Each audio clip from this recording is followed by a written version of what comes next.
Welcome, everyone. It is the Wrestling Show. Well worth the wait. I'm from the Lingus Mafia. My name is Cav Manning. I'm along with your number one source for all your wrestling news. That is Mr. Billy Body.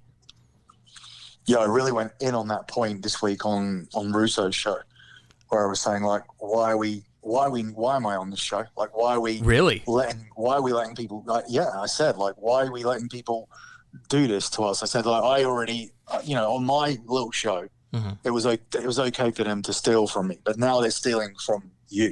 Like, they're stealing from, like, they're taking the piss out of, like, both of us. And they said, you've got, like, a guy who has videos and whatnot, and it's all time-stamped every week. So I was like, why are we not, like, attacking back? Like, if you're attacking, it's different from me attacking.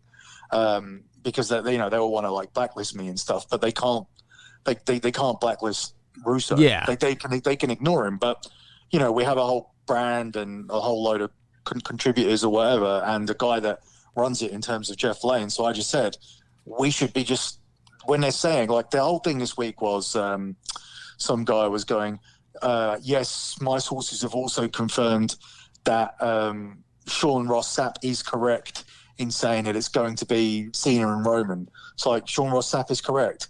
I fucking said it about 4 weeks ago that was going to be the match. So, like, it's in terms of, like, location, day. Mm-hmm. You remember the location, day? I was asking me, like, why is it on Saturday? Location, day, main event, fucking, length of the show is going to be short. All this stuff, like, that I've been talking about.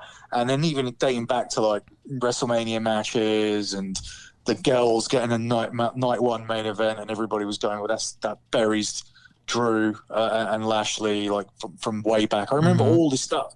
Just they don't fucking credit for anything at all. And that's the thing. Like, I didn't care when it was just like they were getting stuff wrong. With Meltzer, he's wrong about everything. It's just funny because he can be wrong, and you can be right, and it's like you can just use that and go, I'm right and he's wrong.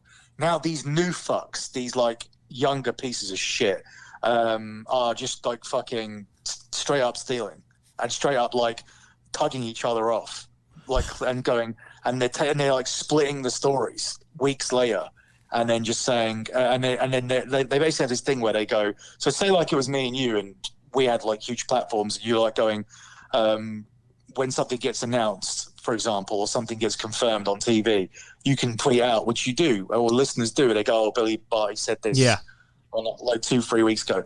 They're doing that now, right? Mm-hmm. But they're doing it in terms of when each other reported it after me. So they go to my stuff, steal it, then they report it, and then the other one credits them for the report. That's the new thing now, which is really fucking pissed me off. I just want to fucking beat the fuck out of these people. I see all the time with the when we tell people online, and a lot of people from my show and stuff like that will tweet shit out and be like, yeah, we heard this from fucking Billy, and, like, you'll get the reply, oh, that fucking guy doesn't know shit, and I'm like, they're reporting something that you fucking said months ago, but you don't know shit. I'm like, it's the exact fucking story weeks later. Yeah, it doesn't make, like, it's all a case that there's a big difference between we don't like that person and that person's wrong. Like, that's the whole thing in this whole situation that I don't understand. It's like this everywhere. Like, cancel culture shit where, like, people are just being told, where people are just like, oh, they're bad. Oh, I don't want to see this, or I don't want to hear this. And it's like, well, they're not bad at what they did, or what they, or there's a separation between the human beings and the things that they do and the job that they do. Mm-hmm. This is the issue that I don't understand, and it works both ways as well. Like, in terms of, at the moment, you'll see a lot of these European championships are on, and they, in the punditry, where the people that are there to talk about the game, at the halftime or before the build up and everything, right? Mm-hmm. Half of these guys are black, and half of them, and there's loads of women on there. It's a men's tournament, so it's all these, like, women that they've put on there, and half the players are black. It's like half the footballers again for England were black, which is not statistically true, but the representation of it on TV is that. So the thing is now is, like, okay, like, so now we have to give all. So there's one side of it where it's like, okay, people are shit at their jobs, and people are not going to be allowed to do their jobs because of the people that we think they are. But at the same time, we're going to give people jobs because of the color they are, or because of the sexuality of the sex that they are. Like affirmative action. Yeah, it's fucking bullshit. Like, it's just working. So people are like not getting jobs and opportunities and credit when they deserve, and people are like walking into stuff because some fucking black criminal piece of shit got choked out in a different country. So we've got to give all these black people all this work over here. It doesn't make any fucking sense. And if people don't know, you're not white either. So no, I'm not white. It's the thing. It would sound like, and that's the thing. Yeah, right. Like, I'm pissed. I'm pissed off. Like as another race where it's like we get fucking as this race we've been fucking like terrorized and good word for it. And yeah, like and you get like stereotypes and whatnot. I mean, just trying to get through an airport, you're stereotyped by the fucking actual authorities, like not just. Well, like they say, stereotypes are true. That's why they're stereotypes. Well, no, that's the thing, because if that were the case, then you'd be looking at these Black Lives Matter things and going like, oh yeah, I know 5 black people and they all are criminals. So that's the thing. So stereotypes are not true. But the thing is that there's a layer of truth to every stereotype. Of course, Asians can't drive. That's a stereotype. It's true. Well, let me tell you, when I broke my leg last 2 weeks ago, there ain't no other race. There ain't no other race that are walking over your body that are that selfish. That are going to walk over your fucking broken leg to go and play basketball on the other side. That's not done by Indians, Chinese, even fucking, as a race. Indians Chinese would trip over you because they couldn't see you. You think of a race that has a bad reputation, right? Yeah. Well, Austin was struggling with a phone call to 999, so a Russian guy came over and helped like find the location. He took the phone off him and started speaking to them while his 2 kids were there. And these are a group of people that have a really bad rep for being like ruthless and selfish and racist and whatever. But like, that's the thing. The Russian didn't fucking ignore me, and it certainly didn't walk over my body. And this one woman that walked over my body, this one black woman, this Nigerian woman, she was fucking about 26 stone, which is, I don't even know how many pounds that is. She's about, over 300 pounds. So she fucking... Where does your phone disappear to? It keeps going like kind of almost in and out, like muffled and then popping back. Are you moving it around? Not really. I don't That's think so. Perfect right there. So, okay. Because it gets a little muffly and then it comes back though. Right. Okay. I don't know. Yeah, like she seems like a 300 plus pounder. So I wasn't even comfortable with her making the step over without... She's going to drop a leg on you. And it wasn't like, why is this person in the ground? Like, has he fucking done a hernia or pulled a groin or whatever? It's like, no, the foot. They literally stepped over you? Yeah. Oh my God. That's horrible. But getting back to my point, like we have that going on at the moment. And this whole tournament, there's a big dispute. So the English soccer players are taking a knee at the moment. I don't know if you've seen this. They're taking a knee for Black Lives Matter. We've been doing it all through the season in the Premier League. And when the fans got back, first game back, they came back for the last game of the season. So it was their first game back for the fans, but it was the final game of the season, or some teams had 2 games. But they booed it. They started booing it, right? Because they've been sitting home watching this on the TV for the whole year. They booed it. And everybody was outraged about it and surprised by it. And there's loads of debates about it. Is it during a national anthem? No, it's just done. The national anthem's one thing, and then they take the knee like right before the kickoff. Really? So the referee's about to kick off, and they like now have 2 whistles because he blows the first whistle was supposed to be the kickoff, but the guy that's taking the kick sees that everybody's like taking the knee on that kickoff, and then they do, and then they take, and then they. So it interrupts a game, actually. Well, 5 seconds, but yeah. So they do that, and. It's now getting like ridiculously booed. It's been like the booing is getting more and more aggressive, and the whole debate is like, oh, we don't want to support Black Lives Matter. They're like a Marxist group, and also they want to like defund the police, and they're racist against whites, and George Floyd is a fucking piece of shit, which he is. He's a fucking piece of shit. Like he's not someone that children should be learning about years down the line as some kind of. He shouldn't be. Yeah, he shouldn't be the role model for sure. I mean, obviously he doesn't deserve to be kneeled on like this for all that time. But yeah, it wasn't like he was just some innocent guy that was walking past. Yeah, people putting his like murals up and getting tattoos of him or whatever. Like he's a fucking loser. The guy's a loser. Yeah. So why are you doing that? It doesn't make any sense. So they're booing, and then the guys are going, you're booing like because the players have told you they're not standing for that. So if you're booing, you're racist because the players made a statement and said, we're protesting all racism. But that's not the symbol of anti-racism. And the symbol of anti-racism can be something else, like some the other country that we were playing against, they pointed to the respect badge, which is like, the respect of all races and whatnot. But yeah, this is going on, and this is all of the focus when England start a major tournament tomorrow, which they had a chance of winning because they get the advantage of playing all of their games in England. So this tournament's happening all across Europe, and England get home field. Yeah. And if they win the group, so where they play these 3 games and they get the most points, they maintain home field throughout. Mm-hmm. Right? It's kind of like being like the number 1 seed, but the draw's already made. So it's like it's 6 groups, and you just need to win one of your groups. So really, it's like just winning the fucking NFC East or the NFC West or whatever, and just popping that and then getting home field throughout. So it's weird how it's laid out. But the point is, that's irrelevant. England have a massive advantage, and they have a good team, and they're arguing with the supporters, and the supporters are arguing with the supporters. So tomorrow, all people are waiting to see is if they are going to get booed again, or if they're going to continue, or if there's new advice that's going out, which is applaud over the booing. So the people that don't want to boo, it's like they're now dividing the supporters completely. So yeah, it's all fucked over here, and it's just generally fucked with, the whole thing with COVID, and it's fucking miserable.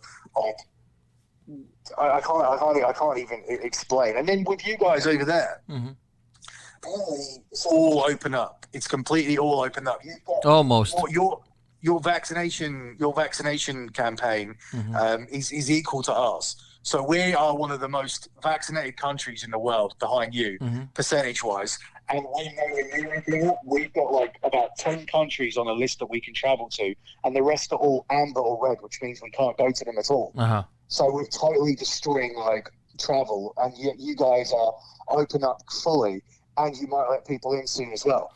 But even though you're open up fully,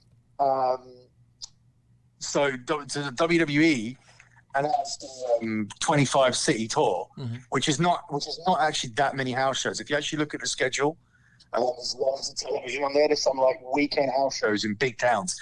Do you know how many cities are projected to like sell out? Well, I only know because of the texts you've sent. So go ahead.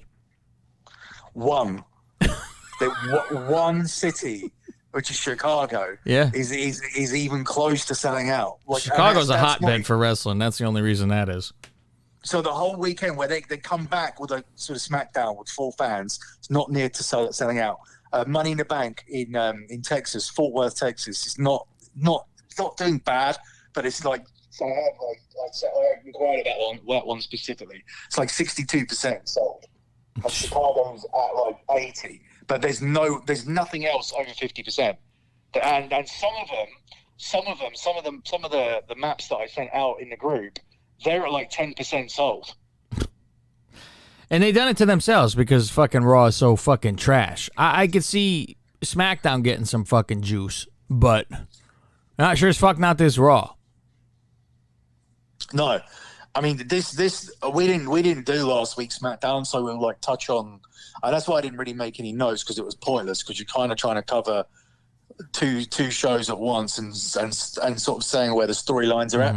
Although some of this SmackDown this week and some of the SmackDown last week, it's like it's Carmella and Liv again. It's fucking Corbin and Nakamura again. A match that I can't ever fucking sit through again. So I mean, even SmackDown, it's not like we missed a golden 2 weeks while we were making this transition to this Saturday. So, but Raw, I mean, what would you say about Raw? Well, Raw, on my notes, to start off this show, when we were talking about Raw first, then we'll get into SmackDown, and I have a funny note for you about SmackDown. So, Raw, if anything yelled, Raw is dog shit. And it's not Raw is Raw. Raw is dog shit should be the new title. I might have Rob Casso make a fucking logo that says Raw is dog shit. It's this opening. I couldn't fucking believe what I was saying. I was in shock by it. And I don't know why I should be in shock. And what do I mean by I was in shock? They start with a tag team battle royal. Okay? Now listen to me. A tag team battle royal. This will get... And I love when they say a future title shot, because they don't know themselves when the hell they will have a shot, because they don't know their own storyline. So it's RK Bro, New Day, Retribution, the Viking Raiders, and one member of Lucha House Party. And I'm like... You've got to be fucking... His partner's not there, so Morrison and Miz come out. This is how pathetic you could see the roster is, because they split tag teams, and they don't have enough anymore. So why even have them in there? Maybe should have just fucking got rid of the fucking guy and said, well, they're not in. I didn't even notice the Lucha House Party thing. I thought when you said that, you were talking just about Morrison. No, because that's when Miz and Morrison come out, and they go through each team and talk something about them and say... fucking, I don't know, Metalik is not there, and it's the other guy who's there. I don't even know his fucking name. And they go, oh, you're very brave to go at this by yourself. I'm like, you've got to be kidding me. So then Morrison goes, I'm going to go by myself because Miz is hurt. And I'm like, why are they fucking in this? So if they were to win, that's why it's a future title shot whenever, because who knows when your partner's going to be. I'm like, oh my God, they couldn't have just not had them there. A tag team without a partner. The only thing that was funny that I laughed about was Miz sliding down the ramp because it's in slow motion with him screaming. I did giggle at that one. That was pretty good.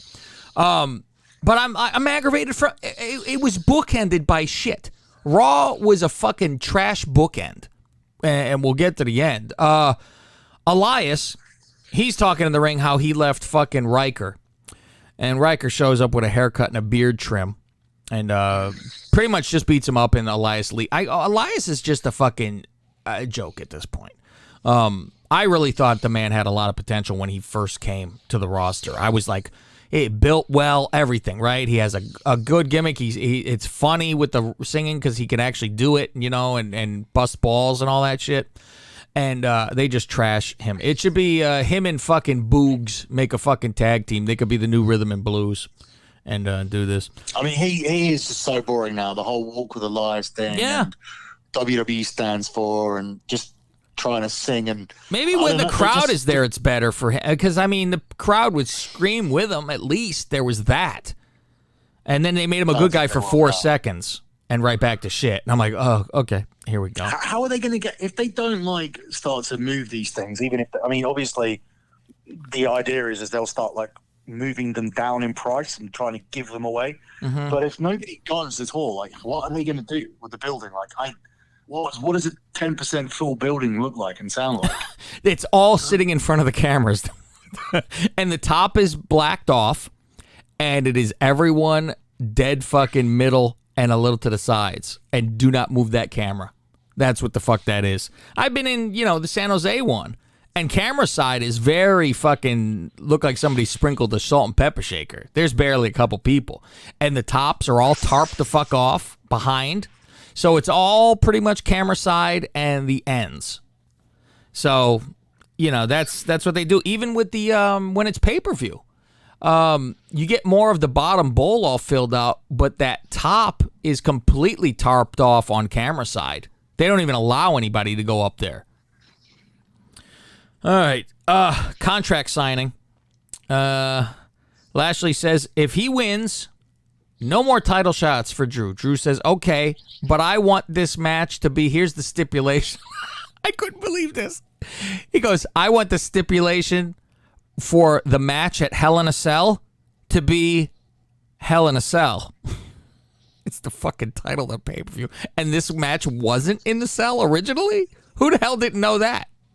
I assumed it always was, but apparently it wasn't. And they're like, oh my God, he's going to be in a Hell in a Cell match. I can't believe it. And the title of the fucking pay-per-view. Okay. And then he cuts the table in half with his sword. What is going on here, man? Is he fucking just embarrassed after this kind of thing? I don't even. It's difficult to even say. Like, It's so bad. The thing is with this is that he's somewhat blameless for. I don't think any of them are supposed to be blamed because it's fucking all what they're told to do. They're action figures.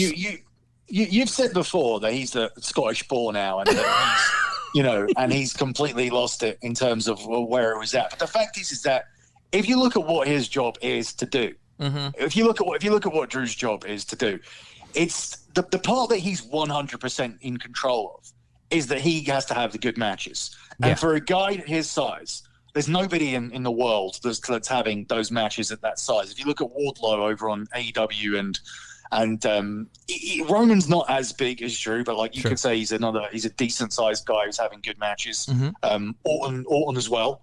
But yeah, I mean, he's having better matches than all of the guys that I've mentioned. Matches are never a problem for him, ever. It's more of the charisma stuff. And that's the thing. That in old school WWE, it'd be like, okay, we got Diesel, and he can act cool, and we've got all these other big guys that we wanted to push, like Nathan Jones and all of these guys that have come down the pipeline. But it's always been the work ethic that they haven't been able to nail it. Like Batista worked like Drew. Like, how much money would you have made? But the fact is that so he's got all of that part down. Everything that doesn't work is their fault. Like, you had a guy that got organically over. He got organically over, but by himself. It was real simple. I got fired. I came back. I've got a better body. I've got a better work ethic. I've wrestled with the best people around the world. I've made it. I've got myself rehired by you. Nobody else can do that. And now I'm pissed off that you fired me and made me do that in the first place. And that's the thing. Like, whatever it was that got him over, it was completely organic because the fans were clinging on to it around about November, December time. And he was a heel that got pushed into a face at the Royal Rumble, right? So it's an organic babyface. And that's the thing. Like, people will turn around and say, "Oh, well, WWE had to recognize that was the fact." No, WWE don't have to recognize it. It has to be like fucking shoved down their throat. Vince McMahon gets far too much fucking credit for being a genius. Vince McMahon had an organic babyface in Drew McIntyre and gave him a fucking kid sword, right? and a kid. He turned him into. He was Scottish, but he didn't get over for being Scottish. He got over with everybody. It didn't matter if he was fucking American, Australian, Nigerian. It didn't make any difference. Like, he was already over. You went backwards by telling people he ain't one of us. He's a foreigner, and give him a sword and a kilt skirt, whatever, right? So that is a fucking stupid thing to do, and it's on the long list of stupid shit that Vince McMahon does. Like, you look at the stars that have been made over there. People will go, "Oh, he made this guy, he made that guy." But Batista comes in with a priest. John Cena comes in. John Cena comes in with ruthless aggression, and he has to like be overheard rapping in a bus to get his job. CM Punk was on the verge of being gotten rid of, and was going to let his contract expire. They didn't want to do anything with Daniel Bryan. Steve Austin is the fucking ringmaster. Yeah. Do you know how far back The Rock was fucking Rocky Maivia? Like, they didn't make any of these people. They didn't make. Once it was identified to them, it was right in their face that, oh, hold on, we got something here. Yeah. Like, but before that, all of these guys were something else. Triple H was fucking Hunter Hearst Helmsley. He didn't get Austin 316, for God's sake, when Russo fucking gave it to him. He said this should be the cover. He didn't understand. Do you know how far back they need to go to see a character that they designed as a main eventer for their own creative team and put out there and got over? Is it Warrior or Brett? Yokozuna. Oh my God! This guy. How could you miss Yokozuna? I mean, Jesus Christ! This genius hasn't created a good character from his own mind for 29 years, and he's got away with it. He's got away with the fans telling you, and guys getting themselves over. And that's what happened with Drew. Brock? And then you put the Brock. What do you mean? What do you mean, Brock? Well, is Brock a creation, you think? I mean, he came in and pretty much right off the bat, that was since Yoko No.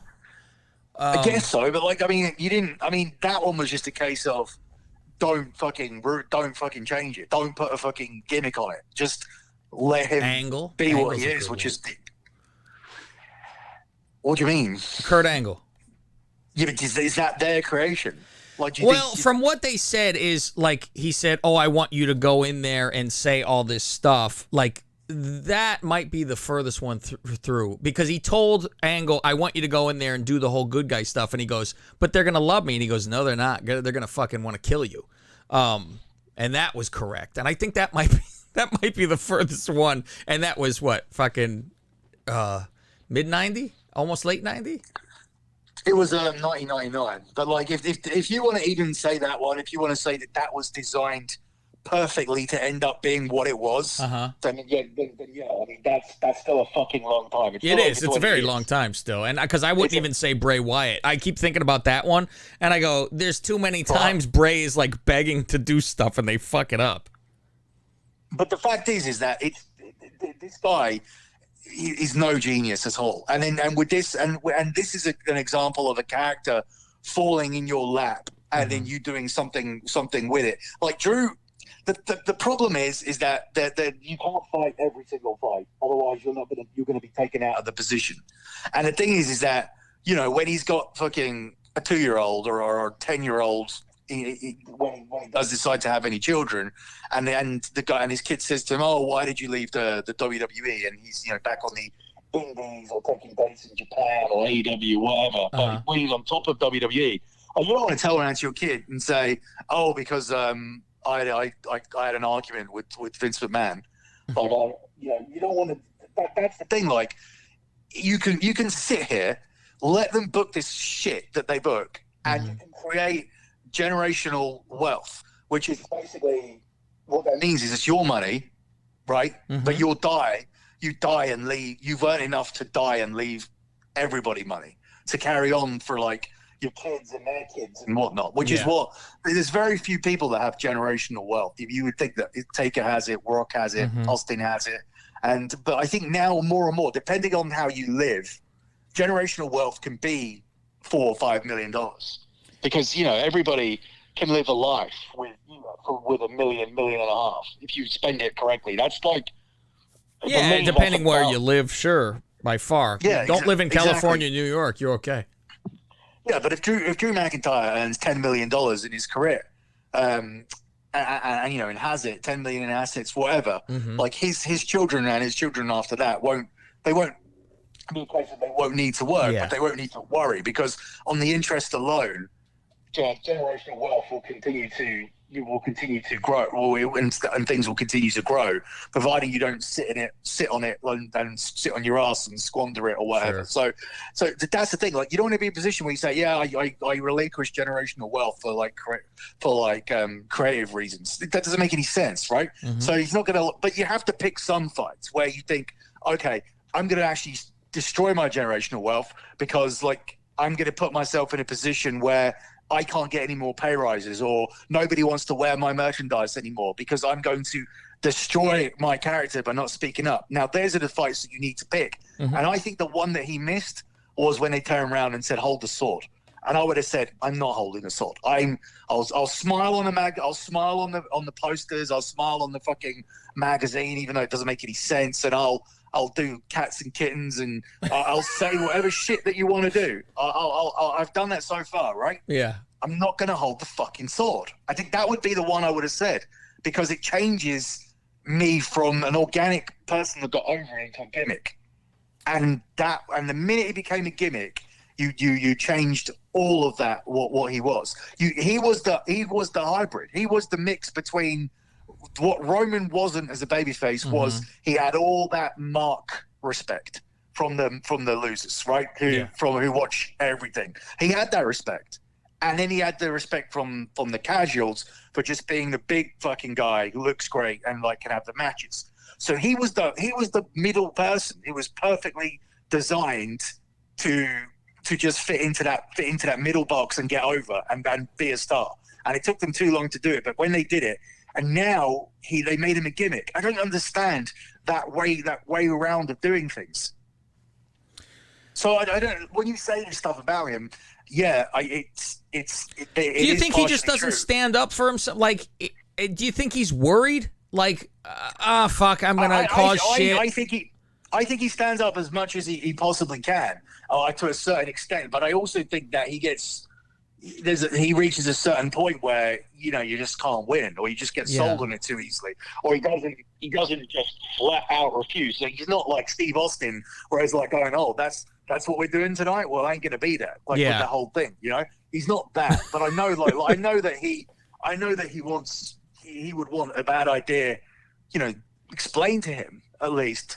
But I think there's certain times where you just say, "I am not doing that," and I think definitely I would have not gone along with the sword, because it changes so much of what you are. It takes you from an organic star who's reached everybody to being a foreigner with a children's toy. That's my issue. I could even see him saying, I'll go halfway there, like Balor becoming the Demon. When there's a major issue, I'll come out with the kilt, some face paint, and the fucking sword, because I'm going into a battle. But only make it when it's important. And then he gets rid of the sword in the beginning when he shoves it down and the flames come up anyway. That's where I'm like, okay, as long as you're not bringing the fucking thing to the ring and you're holding it and everything, like, he puts it in the ground right off the bat, I could live with that. You go, okay, well, that's something to do. It's a little gimmick thing, But that's the thing, like, his latest t-shirt is a soccer t-shirt, and it looks really bad. It doesn't look like a soccer t-shirt. It's got 3 numbers on the back, 3, 2, 1. Oh. And it's got like the Drew McIntyre, a DM like logo where the soccer badge should be, and it looks really fucking bad. And for me, it's like you had a character there, and it was like, okay, so now it's like, I'm Drew McIntyre. I'm the guy that got released and came back really angry from the Indies, and it came back respected and fired up. Right? Yeah. That's the first. That's the one that works the best. Then he's also like, they think he's this like football hooligan lad who goes out drinking with Sheamus and likes bar fights and wears football shirts, right? So that's that whole British gimmick thing that they also want to put on him. Then he's also fucking Braveheart, from the fucking 1400s or whenever Braveheart was. It's like he's now got 3 fucking gimmicks that are like rolled into one. It's like now he has no identity at all. The only thing that he can do, which is completely in his own hands, is what he manages to do, which is go out and have a good match. But everybody out here can have a good match, but the fact is that the problem that we have with these good matches, it is no reason to have them. Like, I was sitting there watching SmackDown this week, and they said, on Monday night it's going to be Drew and AJ Styles. The response to that should be, oh, great. But the response is like, I'm sitting there going, why? Why are you doing that on Raw? Like, why is that not a story? Why is AJ and Drew McIntyre not a SummerSlam match that's happening for some kind of reason? I think at this point, any match that's announced for fucking Raw, I don't care. There would have to be a story going on for a long time. It's gotten to that point where the matches are a blur now, and I don't really care about them. Are you interested in a quality match at this point for that? I mean, every once in a while, like I told you, I don't even remember what it was. And it was a couple weeks ago or something where I said, I actually sat and watched a match because it was an actual really good match. And I forget what the hell it was. But otherwise, I'm like, I really don't care. It's almost like I care more about the promos and a storyline leading. And if somebody then comes and does something to get involved in a match, to create more story, to piss somebody off. You can create a match that people want to see, like, out of the storyline. Like, so for example, this week on SmackDown, I had Jimmy Uso been having an argument with Jay and Roman, and he would have been, enough. I'm sick of both of you, sick of being in the middle. Like, you two are going to get on the same page. Yeah.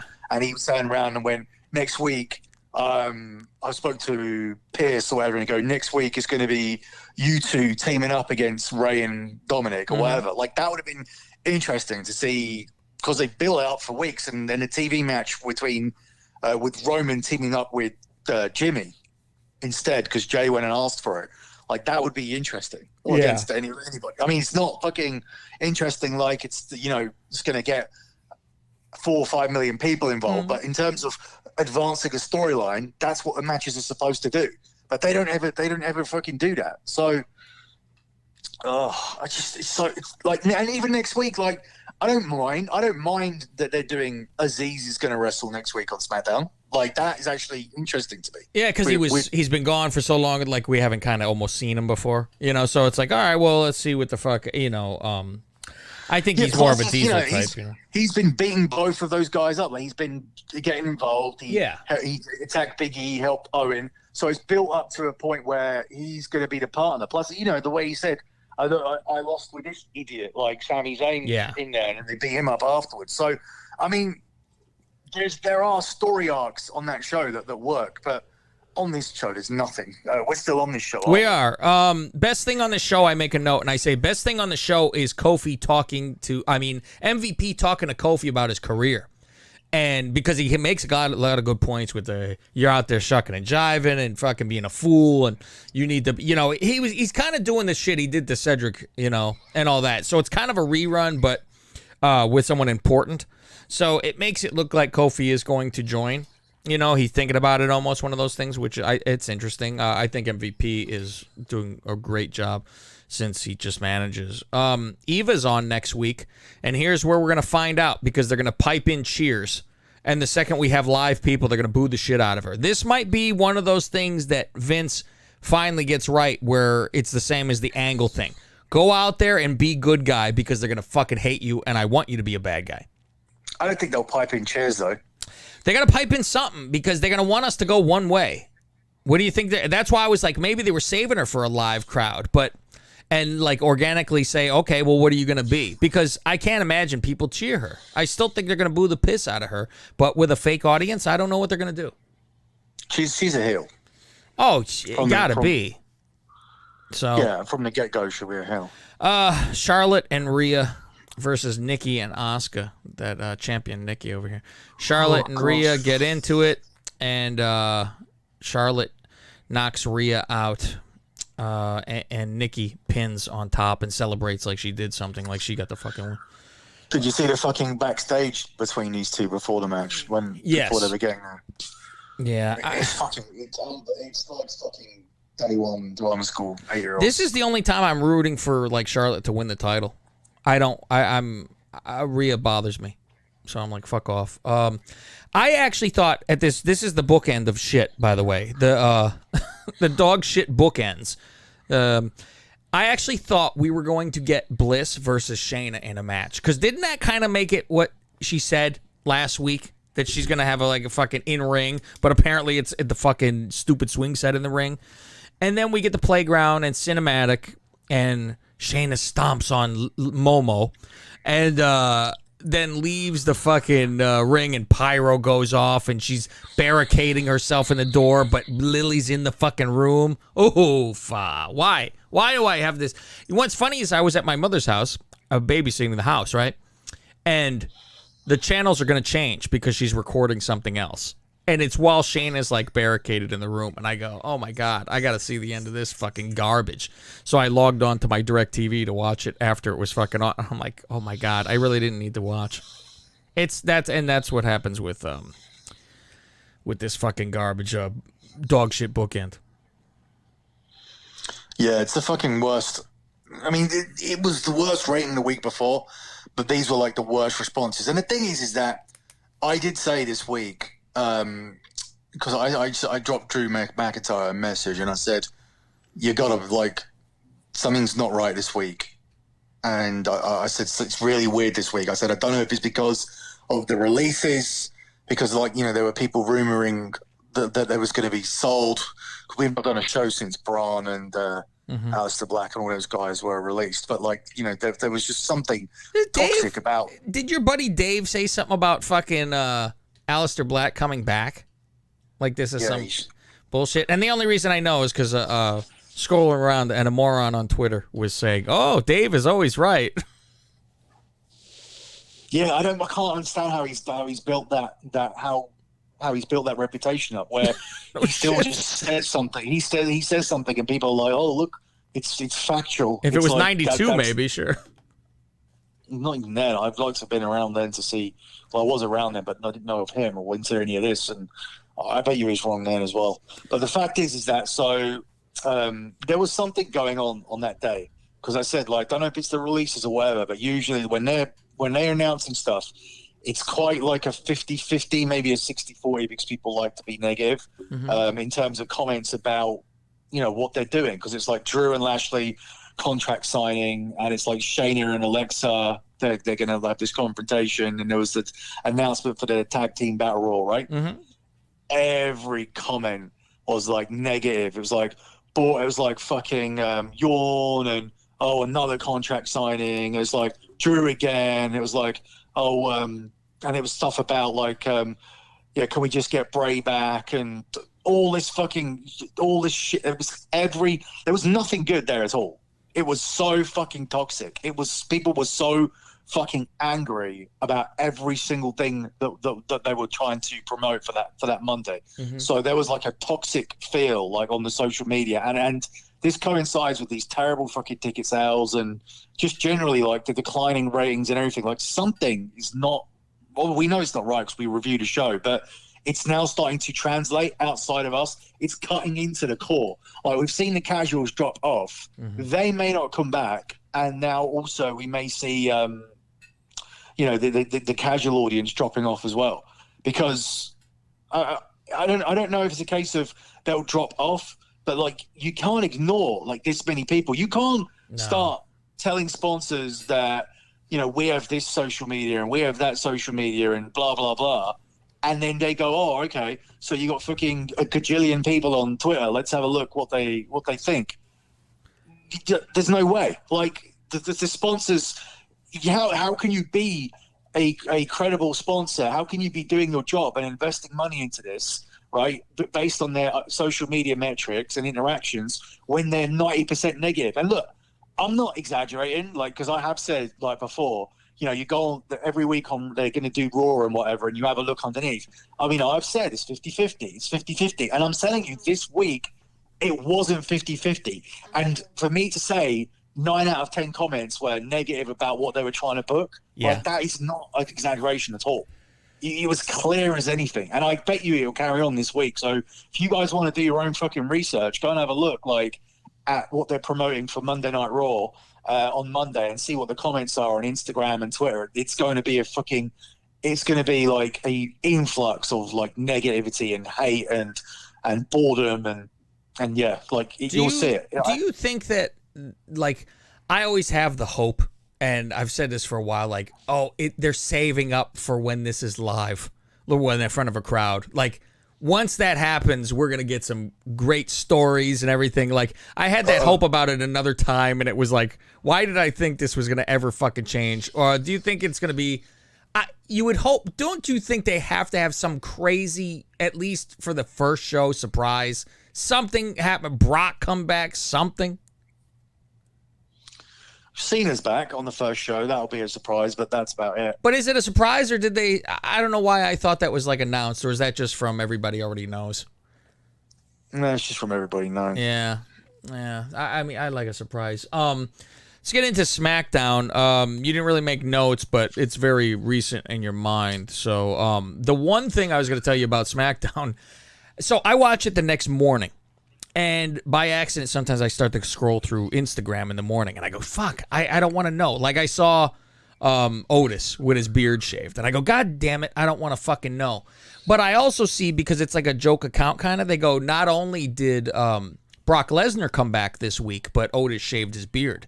And I was like, oh my God, Brock Lesnar came back. So I'm watching the show all excited, waiting for fucking Brock Lesnar. And I'm like... oh, we're at the end segment. Does he come out with Roman to fucking attack Roman? What's going to happen? And I'm like, oh, I'm a fucking asshole. And I'm like, it all came from that fucking Bailey point where they accidentally flashed Brock Lesnar's name on the screen instead of Bailey. Oh. I was like, motherfucker. And how the hell is that possible? I totally thought Brock came out, because I saw it online too, where it said botch. And I was like, oh, they accidentally flashed Brock's name before it was time for him to come out. But even though it said WWE champion. But I'm like, how the hell does that even happen? What is there, a switchboard and they accidentally clicked the wrong name because they went to the B's? Yeah, that was my theory. Yeah, I mean, and it says WWE champion though. It's fucking bizarre. But go ahead with SmackDown. Yeah, so I mean, they begin with that match with Owens, Apollo, etc. I mean, there's Roman in the back, but there's this. Yeah, the whole rundown with the twins thing. Yeah. Yeah, I mean, it's just pointless going through that because that's just going to be the case every week. But yeah, I mean, the main things on the show is that they're carrying on with the storyline with Owens and Big E's not been there for a while, but Big E, Aziz, and Apollo will come to a head next week because Big E and Owens are going to team up with against Apollo and Aziz. This week it was Sami Zayn. So Kevin Owens wins the match with a Stone Cold Stunner. Is it called a Stone Cold Stunner when Kevin Owens No, it's just called a stunner. Yeah. Yeah. So, yeah, that's going to be happening next week. So that's fine because they've been building up for a while.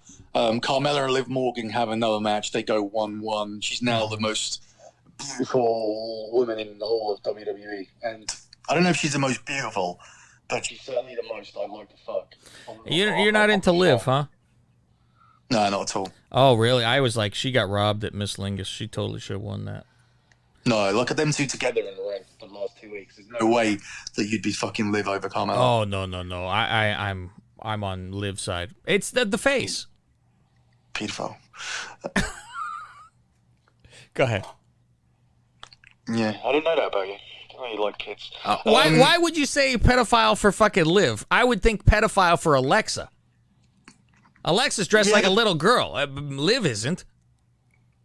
But I told you Alexa would win. Yeah, you know, and most people will figure that. But she shouldn't have if they look at her this way, because look at, not Penelope, what's her name? In fucking, God damn it, what's the fucking chick's name? Scarlett. The thing is, Scarlett. Alexa's got the big titties, though, that she had done. So at least but they're hidden. The outfit is terrible. The makeup is shit right now. If you're looking at her for what she is. I don't think, but they're not looking at what she is. They're looking at who she is. Like, they're looking at, I'm thinking, Instagram and everything. They're looking at Scarlett at how she is, because they have never made someone uglier that is good looking. She's got shit written all over her face. She looks like you'd be like, oh, forget it.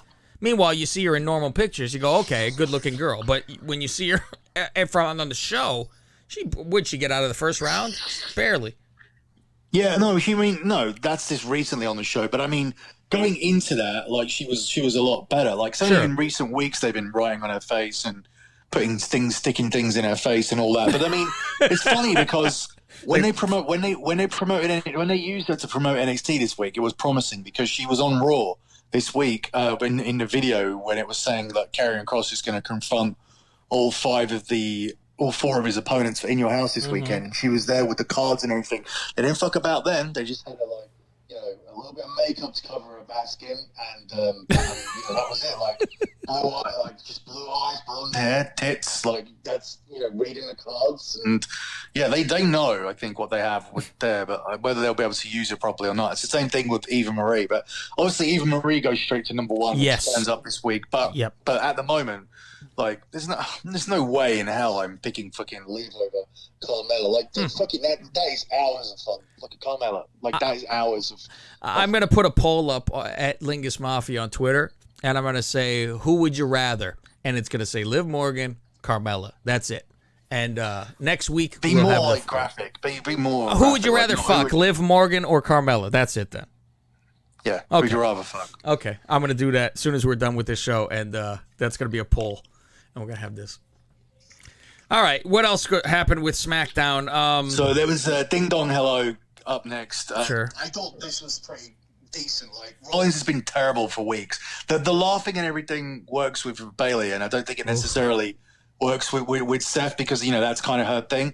But then when they were all laughing together, it was kind of like cracking me up where they were showing the clips because they've done, whether we like it or not, they've developed these characters, and these characters do these things. Like, Rollins wears those shit suits and he has that goofy laugh, and she like is better with what she does in terms of the way that she mocks Michael Cole and the way she laughs at Bianca and everything. She's better with her stuff. I prefer her. I think it suits her more in terms of doing this, as opposed to a very serious character that you're going to want to elevate at some point. But this is all well done, showing the clips, laughing. They're all clicking and stuff. Me and Austin found it funny. And Cesaro at the door, this is good as well. They destroy the whole fucking set. And then Bianca comes down. The logical thing for her to do is laugh now at Bayley. And she laughs at Bayley. So this is like well done. I would give this like an A- or a B+. Like, I think this is pretty decent. After this, then you get Gable and Montez Ford, which is pointless. This all stems from last week where they asked Otis to join the what way round was it? The Street Profits to join. Gable asked Street Profits to join the Alpha Academy, and Otis beats them up. So I don't know. That's the thing. Like, affirmative action. Again, we have to Alpha Academy. I have to get some blacks in the group, because that's the thing everyone's doing now. Well, they got rid of Jordan. What was his name? Jordan, the Angle's other kid. What the fuck is his name? Yeah, Jordan. Yeah, Fine Jordan. Yeah. Then you have Nakamura and Corbin again continuing to fight over a fucking kid's crown. Last week, Corbin won like in 1 minute with a package, and this week Nakamura wins the same way. This is shit. I don't like Boogs. I don't like Nakamura doing this. Corbin's boring. The crown, fighting over a crown is pathetic. Like, if it's the actual King of the Ring tournament. Well, if they even said this is to become king, because they used to do that, they would have, Harley Race have a match, or Haku or Macho Man. Somebody would always, here and there, they would have a match for the crown, as in they would be the king. I don't understand how he's been the king since 2019 or whatever. Like, how did you not just actually, in how bad this TV's been, why did you not just do another King of the Ring? Like, I don't understand why it's not done more often. They skip it here and there. And I think it's probably because they're like, we don't know what else Corbin can be. He has to stay the king. The last thing that happens is Mysterio calls out Roman Reigns, and Roman Reigns, you got to hand it to Roman Reigns. Not only is he like the best character on the show, but he's finally like beating these people up for how they're dressed. Like, because it's been bothering everybody, and not only is he like doing the best stuff on TV, he's providing that community service and showing you that you cannot dress like this. And if you dress like this, you will get fucking beaten up. Yeah, you have to have your ass whooped if you were always with a fucking Louis Vuitton. Yeah, and like, so he beats them up for their like horrendous clothing. Ray looked terrible this week. I don't remember what Dominic wears, but he always dresses like he's like a fucking Versace catalog puked up on him. So they do the power bomb spot onto the crash mat. Oh man, I totally thought he was going into the turnbuckle, and I did pop. I was like, oh, I'm like, and I showed the girlfriend. She was like, holy shit. And I go, no, there's a pad down. Don't worry about it. Yeah, but the thing is that Austin thinks that there can't be pads and things down. Really? Well, because he thinks the Thunderdome can see Really? They think the Thunderdome can see in the arena. Yeah, I'm not going to say like, because he was Don't ruin Santa Claus. because he's wondering, he was going, how are they doing this Alexa stuff? Yeah, like with the dropping of the how is she getting changed so quick and all this stuff. So I mean, he understands it's not real for a while, but he doesn't understand editing and that they're just watching whatever's on TV. That's what they're seeing.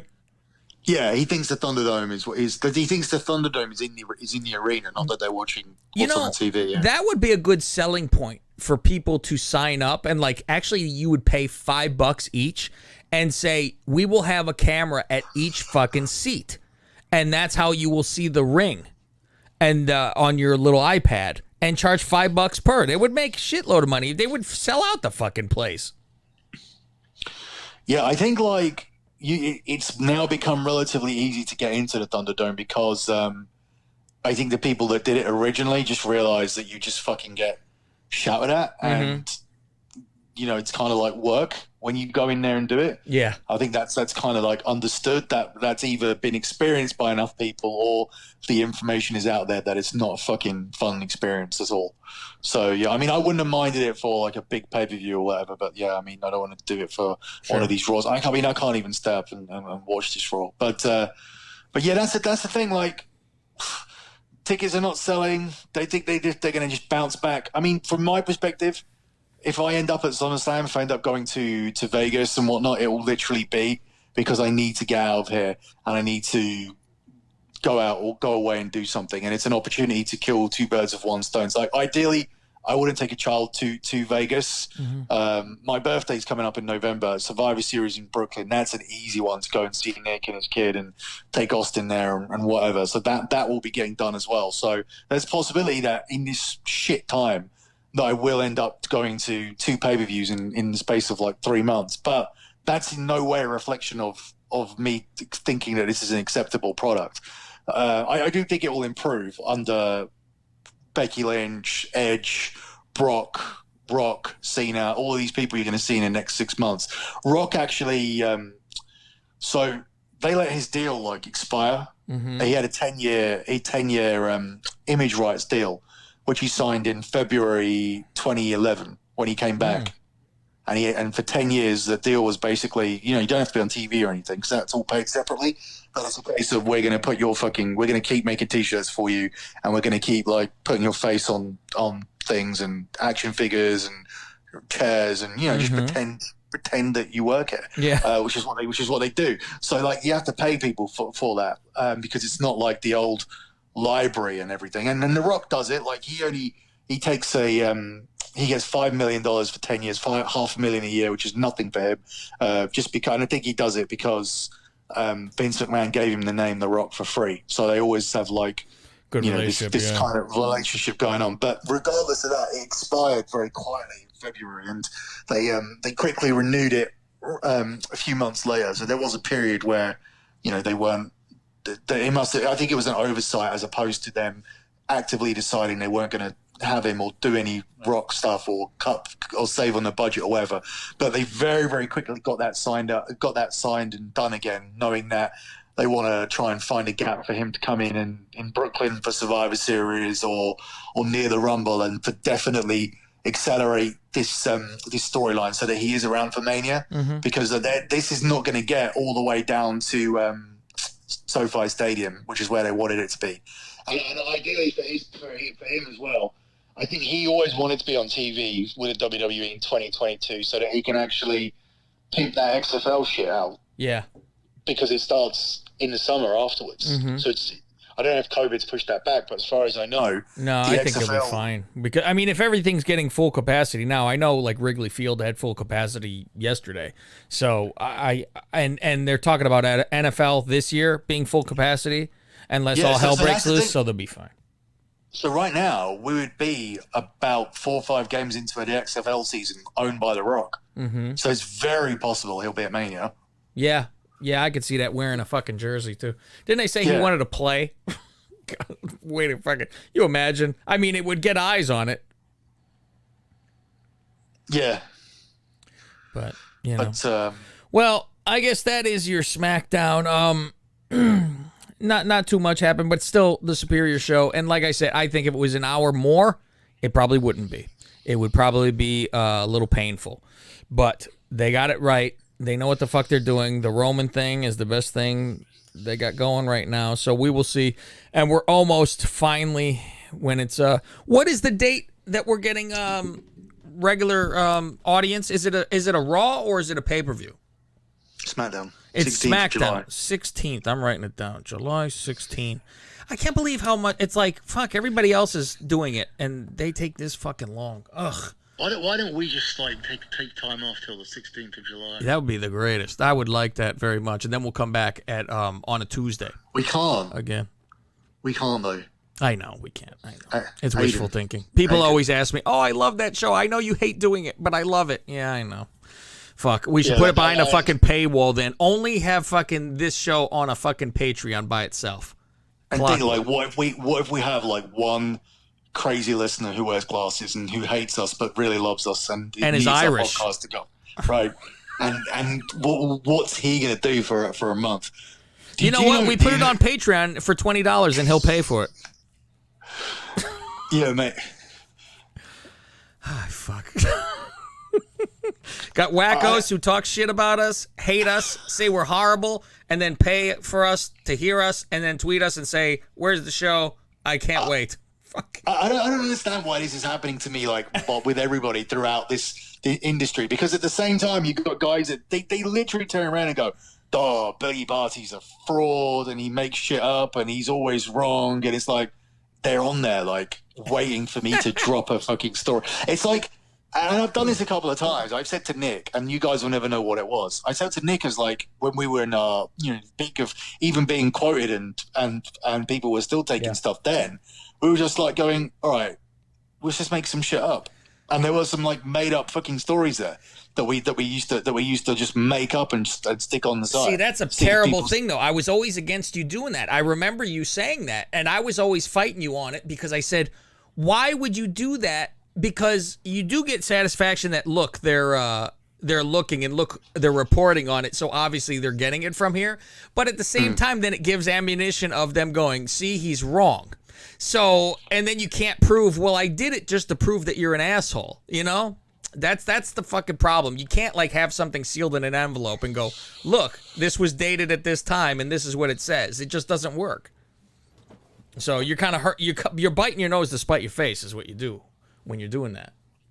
I do like the fun factor, but you're fucking yourself in the long run where they go, look, he's wrong. You can't. Then you can argue until you're blue in the face and go, no, I did it on purpose. They don't. No, you pick a story that you can't really be wrong about. Like, you just pick like a rumor or a fake clarification of something, so it has no sort of, like, I don't know. The reason why somebody lost. That's Meltzer's favorite.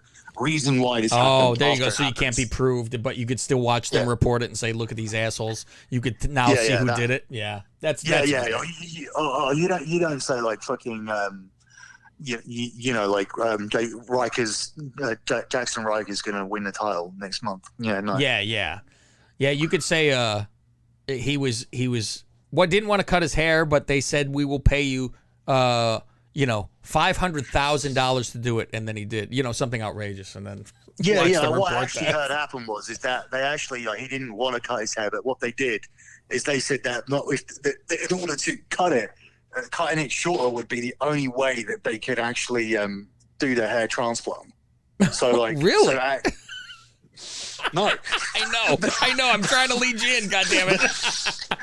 But it sounds good. It does. It sounds perfect. I saw you fishing for something. I was going to help you along. Oh, man. Yeah, they're going to give him a hair transplant from his beard. The hairs that they cut off his beard, they're actually showing a hair transplant. Yeah, they actually take it. They actually take it off your ass, and you're God, they're all little curlies. Yeah, they try to take it from there if they can, but if it's not suitable, what they have to do is they have to take it from the bottom of your head. So, like, if you see guys, so if he, it's not that far fetched, because if he's actually like had the, if he's actually had like the side shave, how like they have like a little bit on top, like Cena, right? All that bit of the side, they would cut little roots. You would see a big smile in the back of his head from the scar. Yeah, exactly. Yeah, that's what they could do. Yeah. Yeah, that's the problem. You have a big zipper. Cena and Orton have had this done. That's the thing that is true. See, I don't see where's the fucking scar on Orton? Oh, it's not scars. It's not going to scar. It's just going to be little red dots for like a week or two. Oh, the one where they do the zipper, where you see a big fucking smile in the back of their head, where they take out a row. That's the one. That's the brutal. No, it doesn't. No, they basically just fucking they take like they take 2,000 hairs out the back of your head, but they sporadically pick them to the point where like nobody would notice them. I am shocked that of all people who don't do this is Shawn Michaels. You would think the man has done every. Oh yeah, I did the sexy boy picture. I'm like, of all people, he is so self-conscious about being bald. Don't you think he would do everything under fucking God's green earth to fucking get that thing fixed? Well, I saw an interview with him and Brett, and he was talking about, Brett was talking about his eye off camera, and I'm going, what is Brett said off camera, between takes they caught it, and Brett's like, what happened to your eye? Yeah. And he was like, oh, it's just a day I had a match with Kane, and the guy said to me that he could like fix it, but it's like, and I I said to him, I said, is it going to cause me any problems? He went, no, it's just cosmetic. And he was like, oh, nah. He doesn't care about cosmetics. He said, I don't care about cosmetics anymore. I don't want like someone. He's married. Who cares? So he literally said, I can fix it for you. It's no problem. He goes, will it cause me any issues? He went, no, either way, it's not going to make a difference. And he was like, just leave it. Jesus. So he actually said that. So he can get that eye fixed. Would you rather have your eye fixed or your hair? If I was him? Yeah. I'd go for the hair. Okay, so what if I get the eye fixed, right? Can I shave the head? Yeah, you could shave it, but he's not the one. I mean, he needs to get it buzzed for sure. He's one of those that just slicks it back, which is horrible. And it's like, there's nothing. Yeah, it is really bad. But even when we saw him with that shaved head in the Crown Jewel, it was terrible. Yeah, he's somebody like, I thought he would look better with a shaved head. I don't know why. He was one of those people. He's one of these people. It didn't work for him at all. No, not at all. And I'm surprised. Triple H, it works better for Triple H than it does for him. And I don't know if Triple H has lost the hair on his head either. He just shaved his head. It was like, fucking guy's got a full head of hair. But yeah, he looks great. There's certain ones where you're like, oh, like when I shave my head, it's not bad. So I'm like, oh, thank God. So for the future, I'll be okay. But, you go, oh, God, I hope it's not a fucking peanut head or something. But yeah, man, Sean I don't even know what I look like now. I don't even think. You'd have to do the Triple H. You'd have to grow that juicy fucking beard. See, I'm light haired too, so that helps. So it's not like you're gonna see like a big bozo Ring of Honor dark on the sides and then nothing on the top skin, because it's all pretty light. So that helps. That does a good. That's like Stone Cold. He's fucking very blonde, so you wouldn't. You're not gonna get that. All right. Well, we've done a good show today. Hope everybody enjoyed it and hope it was worth waiting for. I think we can get back on track. Actually, I have an idea for you that I'll talk to you off air, and I think we'll be set to be back at our normal time, to tell you the truth, because something occurred to me, which I think we can get done. So never fear. We're still around. And also, we have a Russo show this week that we are taping. And you don't know the hoops that we jumped through. We'll talk about it next week, I believe, and how we got this done. And I'm going to kill Billy if he doesn't write the fucking questions out by Sunday. That's the rule. Otherwise, I quit the fucking Russo show because Billy needs to write shows. Otherwise, if I get that on fucking Monday, I'm reading from my own notes. I don't care.